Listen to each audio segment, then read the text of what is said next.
কি তুফানগঞ্জের মানুষ, একটু তুফান উঠবে, বিজেপির বিরুদ্ধে একটু ঝড় উঠবে,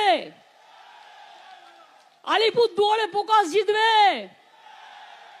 বাসনিয়া জলপাইগুড়ি জিতবে, কুচবিহার দার্জিলিং এ গোপাল লামা এবং আমাদের নির্মল রায় জলপাইগুড়িতে অত ভালো মানুষ আর পাবেন না। ভোটের আগে কথা দিয়েছিলেন মহাকুমা করে দেবো, করে দিয়েছি। বলেছিলেন বানারহাট ক্রান্তি ব্লক, করে দিয়েছি। মহাকুমা হসপিটাল করে দেওয়া হয়েছে, যা যা চেয়েছেন। এবং এরা জেতার পরে যদি আমার কাছে কোনো অনুরোধ আসে আর আমার যদি টাকায় কুলায়, আমি নিশ্চয়ই করে দেব। আমি বাজে কথা বলি না, মিথ্যে কথা বলি না।